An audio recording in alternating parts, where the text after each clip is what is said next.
Welcome to me ఇంటి నేస్తం Lavanya. Upcoming రివ్యూలోకి వెళ్ళిపోదాం. రాజు రూప అడవికి వెళ్ళి మందారానికి కావాల్సిన మూలికలను తీసుకొని తిరిగి వస్తుంటే జీవన్ రాజు రూపలపై అటాక్ చేస్తారు. రౌడీలు పాపం రూపని చాలా గట్టిగా పట్టుకొని కొడుతూ ఉంటే అప్పుడే జీవన్ వచ్చి రూప చెంపపై కొడతాడు. అదంతా చూసిన రాజుకి చాలా కోపం వచ్చి ఇంకా అందరినీ బాగా కొడతాడు. రాజు, అమ్మాయి గారు మీకేమీ కాలేదు కదా అని అడుగుతాడు. రాజు, లేదు రాజు, ఆ మూలికల బాక్స్ ఎక్కడో పడిపోయింది రాజు అని అంటుంది. పాపం రూప, అవునా ఎక్కడ అని పాపం వెతుకుతూ ఉంటాడనమాట. రాజు అక్కడ కనబడుతుంది అని చెప్పి కరెక్ట్గా రూప వెళ్ళి తీసుకునేలోపు జీవన్ ఆ బాక్స్ని పట్టుకుంటాడు. ఇంకా వెంటనే కోపంగా జీవన్ వైపు చూస్తూ ఉంటాడు రాజు. ఇంకా రాజు జీవన్ కాలర్ పట్టుకొని బాగా కొట్టి ఆ బాక్స్ని లాక్కొని రూపకి ఇస్తాడు. రేయ్, ఎవర్రా నువ్వు? అసలు ఎవరు? ఎందుకు మాపై అటాక్ చేస్తున్నావు? నువ్వు ఎవరో ఇవాళ ఖచ్చితంగా తెలుసుకుంటాన్రా అని ఇంకా ఆ మంకీ క్యాప్ని తీసేసేసరికి ఆ ఫేస్ జీవన్దని తెలుస్తుంది. ఒక్కసారిగా జీవన్ని చూసి రాజు షాక్ అయిపోతాడు. రూప కూడా షాక్లో ఉండిపోతుంది. రేయ్, నువ్వా అని అనేలోపు రాజుని తోసేసి జీవన్ అక్కడి నుండి తప్పించుకుంటాడు. రూప పరిగెత్తుకుంటూ రాజు దగ్గరికి వచ్చి, రాజు వాడిని వదిలే రాజు, ఎలాగో వాడని మనకు తెలిసిందిగా, వాడి సంగతి మనం తర్వాత చూద్దాం. రాజు, ఇప్పుడు నీకేమీ అవ్వలేదు కదా రాజు అని అంటుంది. లేదమ్మాయి గారు, నాకేమీ కాలేదు, మీరు బాగానే ఉన్నారు కదా, త్వరగా మనం వెళ్ళాలి, టైం లేదు, రండి వెళ్దామని ఇంకా రాజు రూప ఇద్దరు ఆ మూలికల్ని తీసుకొని మళ్ళీ సూర్యప్రతాప్ ఇంటికే బయలుదేరుతారు. ఇది ఇలా ఉండగా దీపక్, విజయాంబిక, పెళ్లి కూతురు మౌనిక ముగ్గురు చాలా హ్యాపీగా ఉంటారు. మమ్మీ, ఖచ్చితంగా జీవన్ ఈసారి చాలా పంతంగా ఉన్నాడు, అంటే ఖచ్చితంగా ఆ రాజు రూపల్ని కూడా పైకే పంపించేసుంటాడు. ఇప్పుడు నాకు చాలా ప్రశాంతంగా ఉంది మమ్మీ, ఇంకా వాళ్ళు తిరిగి రారు, మనం ఒకసారి మందారాన్ని కూడా ఆఖరి చూపు చూసుకొని వద్దాంరా అని ఇంకా విజయాంబిక, దీపక్ ఇద్దరు మందారం ఉన్న రూమ్కి వెళ్తారు. అప్పుడే ఇంకా మందారంని మొత్తం మూలికలతో లైక్ అన్నీ వేస్తూ ఇంకా ట్రీట్ చేస్తూ ఉంటారు దీపక్ వాళ్ళ నాన్నగారు. ఇంకా స్వామీజీ అలా కరెక్ట్గా దీపక్, విజయాంబిక ఇద్దరు లోపలికి అడుగు పెడుతుంటే ఆగండి అని గట్టిగా అరుస్తాడు. ఒక్కసారిగా షాక్ అయిపోతారు విజయాంబిక, దీపక్. ఎక్కడికి వస్తున్నారు అని అడుగుతారు స్వామీజీ. నాన్న, నా భార్యను చూడ్డానికి వస్తున్నాను నాన్న అని అంటాడు దీపక్. ఇంకొకసారి ఆ మాట అంటే నేను నిన్ను ఊరుకునేదే లేదు. నీ భార్య అంటే నీకంత ప్రేమ ఉంది కాబట్టి బయట నిండే చూడు, మీ ఇద్దరి గాలి తగిలినా మందారానికి ప్రమాదమే జరుగుతుంది.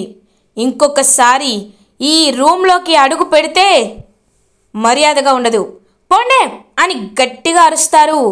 ఇదేంటి మమ్మీ, ఆ రాజు రూపలు ఏదో అనుకుంటే ఇప్పుడు వీళ్ళిలా అంటున్నారు? నాకు నాన్న పద్ధతే నచ్చట్లేదు, కుదిరితే నాన్నని కూడా అని అంటాడు దీపక్. రే దీపక్, ఏం మాటలు రావి? ఎంతైనా ఆయన మీ నాన్న, నువ్వు అలా మాట్లాడడం తప్పు అని అంటుంది విజయాంబిక. అవును మమ్మీ, ఏదో ఫ్లోలో అనేశాను, కానీ నాకు ఏం చేయాలో అర్థం కావట్లేదు మమ్మీ అని అంటారు. రేయ్, అదంతా ఎందుకు, మూలికలు తీసుకొని రాకపోతే ఈ మందారాన్ని ఏం చేసినా ఈయన బ్రతికించలేడు, కాబట్టి ఇప్పుడు మనం హ్యాపీగా ఉండొచ్చు, అర్థమైందా? ఈయనతో మనకెందుకు, అది బాగు చేయలేక దాన్ని ఈయన వెళ్ళిపోతారు అంతే అని ఇంకా ఇద్దరు వెళ్ళి హ్యాపీగా ఉంటారు. అప్పుడే కరెక్ట్గా ఇంకా రూప ఆ మూలికల్ని తీసుకొని లోపలికి వస్తుంది. రూప ఇంట్లోకి రావడం చూసి ఒక్కసారిగా షాక్ అయిపోతారు దీపక్ అండ్ విజయాంబిక. ఇంకా రూప అలా వస్తుంటే సూర్యప్రతాప్ కూడా ఎక్కడికి వెళ్ళావు అని అడుగుతారు. మావయ్య మూలికలు తీసుకురమ్మన్నారు నాన్న, అందుకే వెళ్ళొచ్చాను అని అంటారు. ఒక్కదానివే ఎందుకు వెళ్ళావు? చెప్తే మనుషుల్ని పంపించేవాడిని కదా అని అంటారు సూర్యప్రతాప్. పర్లేదు నాన్న, మందారం కోసం నేను ఎంత దూరమైనా వెళ్తాం, సరే ఇవి వెళ్ళి ఇచ్చొస్తాను అని మందారం రూమ్కి వెళ్తుంది రూపా. మావయ్య ఇదిగోండి మూలికలు అని అంటుంది. ఇంకా ఆ బాక్స్లో చూస్తారనమాట. ఇంకా హ్యాపీగా ఫీల్ అవుతారు ఆ స్వామీజీ. రూపా, నాకు తెలుసమ్మా మీరు ఏ పని అప్పచెప్పినా కరెక్ట్గా చేస్తారని. చూడమ్మా రూపా, నువ్వు ఎప్పుడూ రాజుతో సంతోషంగా ఉండాలి. మందారం బ్రతకడం కోసం నువ్వు చేస్తున్న ఈ కృషిని దేవుడు గుర్తించకుండా ఉండడమ్మా. నీ కోరుకున్నదే నీకు ఇస్తాడు. ఖచ్చితంగా నువ్వు రాజు మళ్ళీ కలిసిపోయే మీ నాన్నగారు మిమ్మల్ని అర్థం చేసుకునే రోజు ఖచ్చితంగా వస్తుందమ్మా అని అంటారు స్వామీజీ. స్వామీజీ, మీకు ఇదంతా ఎలా తెలుసు అని అడుగుతుంది పాపం రూపా. చూడమ్మా రూపా, నేను హిమాలయాల్లోకి వెళ్ళి తపస్సు చేసి కొన్ని శక్తులను తెలుసుకున్నాను. కాబట్టి నువ్వు చెప్పకపోయినా నీ కళ్ళు, నీ మొహం చూస్తుంటేనే నువ్వు దేని గురించి ఆలోచిస్తున్నావు, ఏం ఆలోచిస్తున్నావని గ్రహించగలను. అందుకే ఈ దుష్ట శక్తుల్ని గదిలోకి కూడా రానివ్వలేదు. నువ్వు కూడా మందారాన్ని జాగ్రత్తగా చూసుకోమ్మా. ఇప్పుడు మూలికలతో నేను వైద్యం చేస్తున్నాను కాబట్టి మందారం కోలుకోవడానికి 1 నుండి 2 రోజులు పట్టొచ్చు. కానీ తనకి ఎప్పుడు మెలకువ వస్తుందో మనం చెప్పలేం. ఈ విషయాన్ని కాస్త గ్రహించి ఆ దుష్ట శక్తుల్ని గదిలోకి రానివ్వకుండా చూసుకో అని ఇంకా రూపకి జాగ్రత్త చెప్తారు స్వామీజీ. ఖచ్చితంగా మావయ్య, మీరు జాగ్రత్తగా ఉండండి, అప్పుడప్పుడు వస్తూ ఉండండి మావయ్య అని చెప్తుంది రూప. ఖచ్చితంగా నా అవసరం ఉన్నప్పుడు నేను వస్తానమ్మా, హరహర మహాదేవ అని ఇంకలా కిందకి వస్తారు చిన్న. ఇంకలా చూస్తూ ఉంటాడనమాట సూర్యప్రతాప్. బావగారు, మీరు కొద్ది రోజులు అని అంటారు. చెప్పాను కదా బావగారు, నేను ఉండాల్సిన అవసరం వస్తే ఖచ్చితంగా ఉంటాను. సరే, నాకు సమయం అయింది, నేను వెళ్ళాలి. ఇంకొక 2 రోజుల్లో మందారం కోలుకుంటుంది బావగారు. ఇది నేను ఖచ్చితంగా ఇస్తున్న మాట అని చెప్పి ఇంక అక్కడి నుండి వెళ్ళిపోతారు స్వామీజీ. ఇంకా సూర్యప్రతాప్ చాలా హ్యాపీగా ఫీల్ అవుతారు. దీపక్, విజయాంబిక పక్కకి వచ్చి మాట్లాడుకుంటూ ఉంటారు. ఇదేంటి మమ్మీ, ఈ జీవన్ గాడు మనకేంటి షాక్లు మీద షాక్లు ఇస్తున్నాడు? వీడికి ఫోన్ చేసి ఇవాళ ఖచ్చితంగా అడిగేస్తాను అని అంటారు. ఏంటి, జీవన్కి ఫోన్ చేస్తున్నావా దీపక్ అని అంటుంది రూపా. ఇంకా రూపని అలా చూస్తూ ఉండిపోతారనమాట దీపక్, విజయాంబిక. నాకు అర్థమైపోయింది, మీరు ఆ జీవన్ అందరూ కలిసి మా నాన్న పరువు ఎలా అయినా తీయాలని, లేకపోతే నన్ను రాజుని దూరం చెయ్యాలని, ఈ మందారాన్ని చంపేయాలని మీరు చాలా ప్లాన్లు చేస్తున్నారు, అవునా? కానీ ఒకటి గుర్తుపెట్టుకోండి, మీరు ఏం చెప్పినా ఏం చేసినా మంచి ఎప్పుడు గెలుస్తూనే ఉంటుంది, చెడు ఎప్పుడు నాశనం అవుతూనే ఉంటుంది. మీకులాగా ఇప్పటికైనా బుద్ధి తెచ్చుకొని మారండి, లేకపోతే ఏం జరుగుతుందో నేను చెప్పక్కర్లేదు. మీరే ఒకసారి ఫ్లాష్ బ్యాక్ వేసుకోండి. మందారం ఒక్కసారి కోమాలోండి బయటికి వస్తే తను ఏ నిజం చెప్తుంది, తర్వాత నాన్న మిమ్మల్ని ఏం చేస్తాడు అనేది మీ ఊహకే వదిలేస్తున్నాను అని చెప్పి అక్కడి నుండి వెళ్ళిపోతుంది రూప. ఇంకా ఊహించుకుంటాడనమాట దీపక్.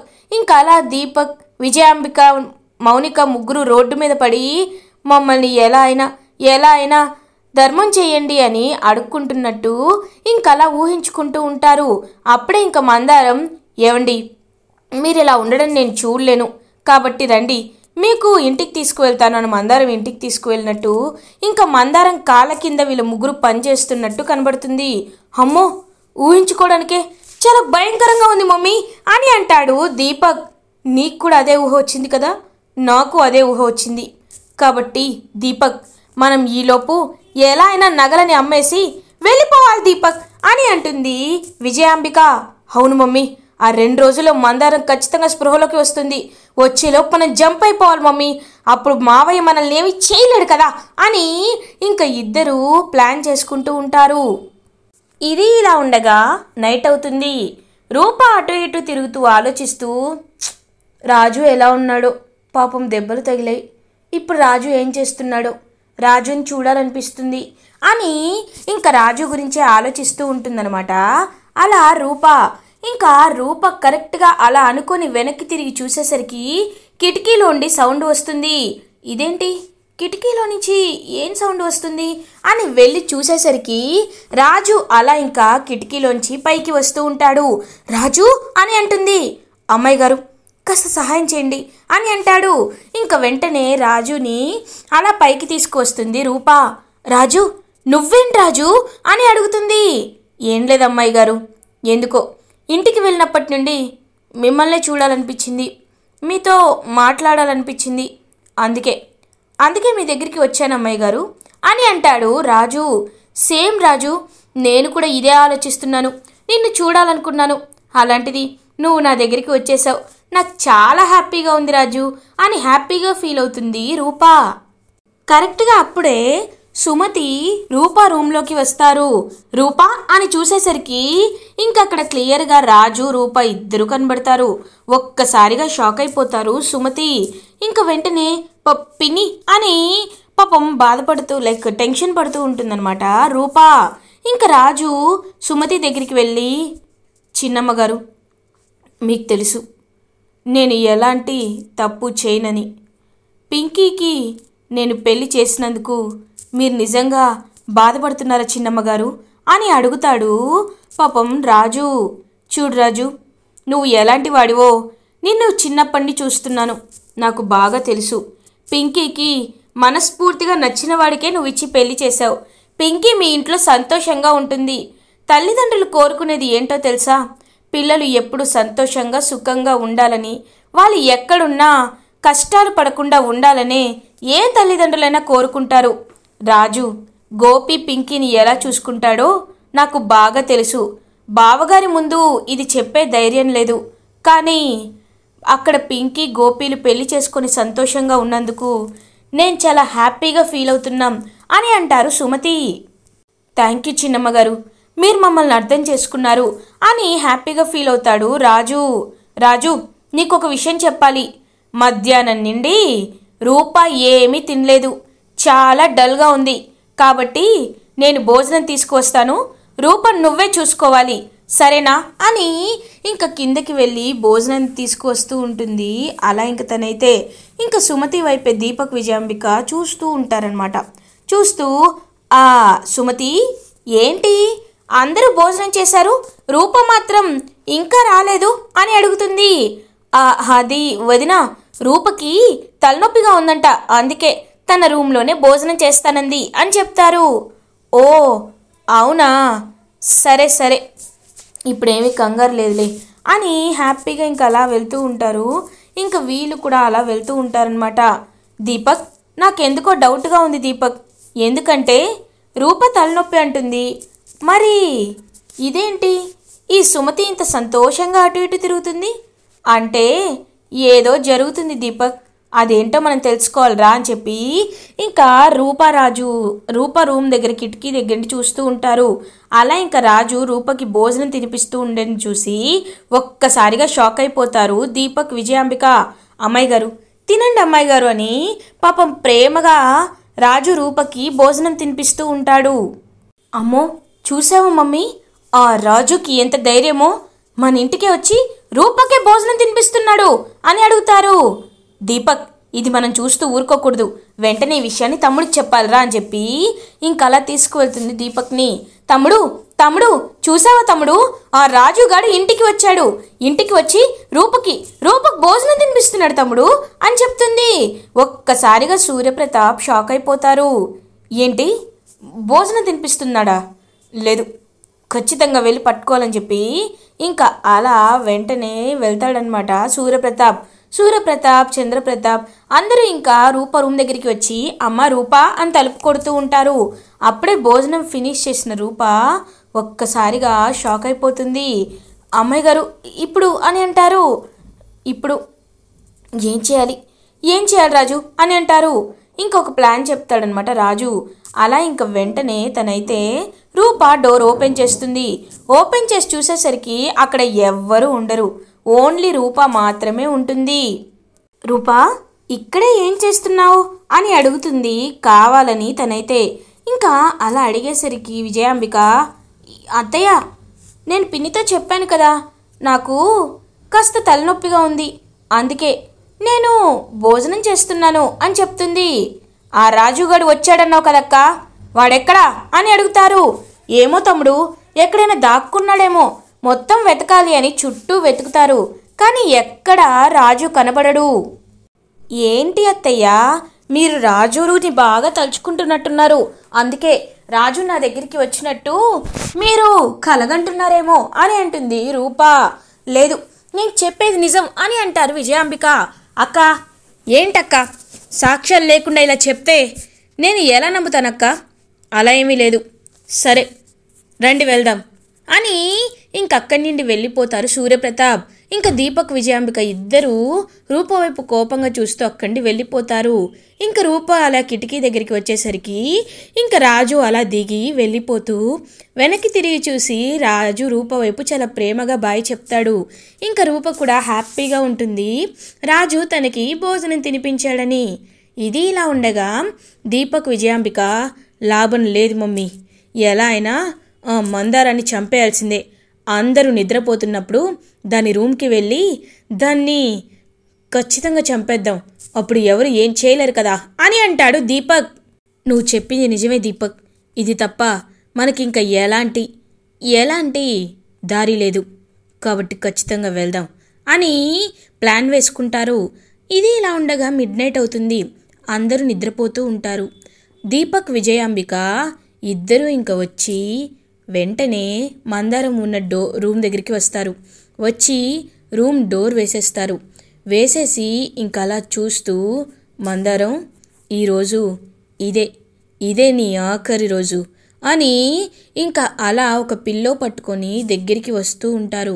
దగ్గరికి వస్తూ కరెక్ట్గా మందారం ఫేస్ పై ఆ పిల్లో పెట్టేలోపు మందారం కళ్ళు తెరిచి చూస్తుంది.